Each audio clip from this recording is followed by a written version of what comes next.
What's happening, guys? This is the Grand Master of Faster, and welcome back to Let's Play The Legend of Zelda Oracle of Ages. In the last episode, we took the tuning nut to Patch, got it restored, and we saved Symmetry City from being destroyed by a raging volcano. And in this episode, we can see that Symmetry City is actually looking very pleasant. Alright, first things first, I might as well stock up on some Gale Seeds, not like I'm going to need them in this video. You might remember in the past, this volcano was completely inaccessible due to lava, but now we can go inside it. And unfortunately, Dimitri cannot go inside it. But anyway, welcome to Level 4 Skull Dungeon. Yes, sadly you cannot take your animal buddies with you in the dungeons. But anyway, we have a new enemy right here, Fire Keese. Fire Keese are flying too high for you to slash it with your sword, so you have to wait until they come down. And come on, dude. And then go in for the kill. Now, I would highly recommend you come prepared with a full stock of bombs, seeds, hearts, and maybe even a magic potion just to be safe, because this dungeon is quite tricky, because there are so many lava pits that you can fall into, and sooner or later you'll find your hearts disappearing in the blink of an eye. So I would definitely recommend even taking a magic potion with you just to be safe. Alright, so we want to move this block here and get the compass right away. And yeah, there are quite a few treasure chests here. Okay, we have another dice puzzle. And we want to go down here, here, here, here. We want the die to be blue side up. So we want to push it like so, and cause the chest to appear. That is going to give us a small key, which is always nice. As I'm wandering through the dungeon, I do want to share a bit of interesting trivia. Do any of you remember the old Choose Your Own Adventure books that were released back in the early 90s? Yeah, for those of you who don't know, you embarked on an adventure through in the book, and you had to turn to certain pages in order to progress through the adventure. I don't think they're nearly as common as they used to be, but believe it or not, there was actually a Choose Your Own Adventure book based on the two Zelda Oracle games. Pretty cool. I've actually never seen them, so I wouldn't know what parts of the game were included. But it's something interesting to take note of. And okay, good. I did switch it at the right time. And I believe this is the map. Yes, it is. Okay, if we take a look at the map, we can see that it indeed looks like a skull. And a very grim-looking skull, I must admit.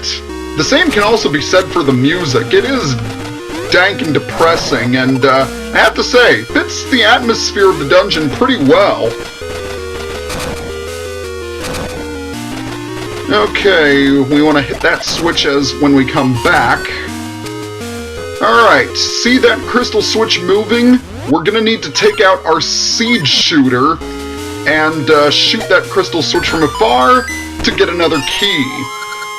I do want to apologize for not making a video these past few days because, as I said earlier, I was actually at an anime convention, so I was out of town for a couple of days. And also I want to apologize because as of the date I am recording this, it is August, and I'm getting ready to go back to college. So I probably will not have as much free time to record as I'd like. Because as much as it pains me to say this, my academics do come before Let's Playing. But that doesn't mean I won't stop Let's Playing. Oh no. Far from it, in fact. I love it. But that's another discussion entirely. Let us, encounter this interesting-looking lever, and when we pull it, and not get attacked by freaking geese, we pull it all the way. Excuse me, sir! You bats are gonna be the death of me. As you saw, the lava hardened, and I was able to walk across it. Alright. So, alright, I'm gonna use my, seed shooter just to be safe, because these Stalfos can be pretty annoying, because as you see, they like to throw bones at you, and they jump, and they dodge your attacks, which is also irritating. So it might be best if you use your seed shooter against them. Okay, now that that's been taken care of, let us proceed to find some hard hat beetles.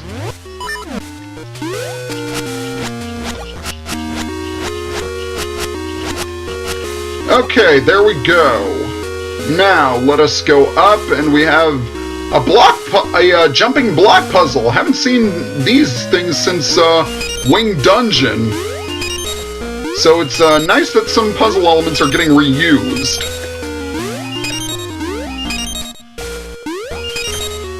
Ah, Link, you indeed have a great sense and appreciation for art. Okay, this is gonna be a little bit tricky. First, I want to take care of you, because I don't like you shooting arrows at me.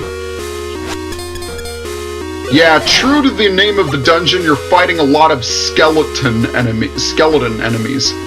Okay, we're gonna go up and quickly push that dice down.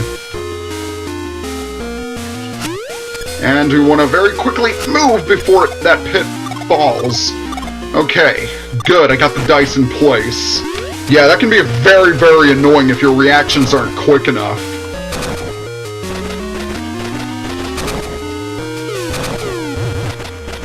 Well, alright. Hey there, Ropes. How you doing?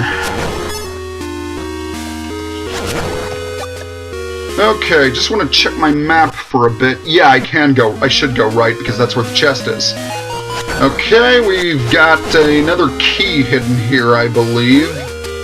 Want to jump and let's get the old seed shooter out. As for, okay, hang on. I just want to get this treasure. Can I please get this treasure chest? Well, might as well take care of you. There we go, finally. There's another key. As for what's been happening with me recently, it's, not too bad, I guess. I'm actually just finished recording an episode for this fan-created animated series I'm providing voiceover for. Yes, I am a voice actor, believe it or not. I am voicing a role. I am working on a series called DC Unity, in which I provide the roles of the voices of Sinestro and Darkseid, believe it or not. So it's kind of cool to be providing the voices of two of DC's greatest bad guys. But anyway, we want to equip our seed shooter right here. And one more. There we go, we got him. Alright, so now we have more moving platforms. That's another thing I should mention. There is quite a bit of platforming involved in this dungeon. So you have to be pretty careful with your Roc's Feather. Also, I do believe you have to jump over those platforms. You can't just walk right onto the next, because for some bizarre reason, it doesn't make any sense, but you'll fall into the lava. Alright, Mr. Peahot, how is it going? Oh, one more thing I should mention. I don't know if you realize this, but as I've been getting damaged, my hearts have been getting replenished. That is because I have the heart ring level 2, I have the level 2 heart ring equipped. I got it appraised off screen, and a good thing too, because the heart ring is a nice ring to have. especially in a dungeon like this where you're taking quite a bit of damage. But anyway, we are going to go right down here. And we have new enemies. These are Gibdos. They always walk in a straight line and they don't get shoved back when you hit them with your sword. But if you use ember seeds on them, you can burn their bandages away and they are revealed to be Stalfos. Pretty interesting, I think. Oh, time for a mini-boss. My mighty sword and mighty shield shall crush you! This is the Armos Warrior. Basically what he will do is he is going to send his sword after you. That's an interesting way of slicing someone. But no matter what you do, none of your attacks will work. Ipso facto, you have to use his own sword against him.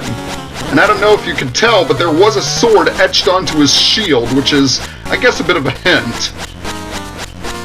You have to do this a couple of times in order to make his shield crack, but he does move pretty erratically, so it can be a little bit tough to target him. Okay, there we go, his shield's been destroyed. No! My mighty sword is broken! You'll pay for this! I suppose you won't accept cash, right? But now that his shield is gone, he's gonna charge you and run into the wall. When he runs into the wall, that's when you should strike him with your sword. Okay, and there we have it. Overall, a pretty easy fight. Alright, so without further ado, let us head down. Because we are actually going to be getting the dungeon item very soon. Alright, so let us bomb this wall here. And I believe this is a new puzzle mechanic. Yes, indeed it is. What you need to do in this room is you need to walk across all of the tiles once. I don't know if there are multiple ways to do it though, but you might want to kill those bats first before you get carried away. Okay, I got it. Good. I was worried that I might have messed up. If you do mess up, just exit and re-enter the room. And once all of the tiles are red, we can open the chest to get the switch hook. Shoot at an object to switch places with it. This is a very, very interesting item, and to this date, it has only made an appearance in this game. You target an object, and you switch places with it. I always wondered how this item would function in a 3D Zelda game, and I wish Nintendo would introduce it again. Think of the possibilities that could be utilized with motion control when using the switch hook. But not only objects, you can also switch places with enemies as well. However, lesser enemies will get damaged by the switch hook, so it's a very, very versatile tool. And you wouldn't think it would be useful, but and you wouldn't think it would be practical, but they actually do find some pretty creative ways to use it. For example, pressure switch, object, switch places, and the door's open. How cool is that? Anyway, I think now is a good time to stop this video. Well, maybe not. We can go a little ways longer. Yeah, we're actually in the upper part of the dungeon. Alright, now that we are at the staircase, now we can stop the video. So next time on Let's Play The Legend of Zelda Oracle of Ages, we are going to continue exploring the Skull Dungeon and see if we can find the fourth essence of time. As usual, please be sure to leave a like or comment below. I would really, really appreciate them. And be sure to subscribe to my channel by hitting that watermark in the lower right-hand corner. See you guys next time.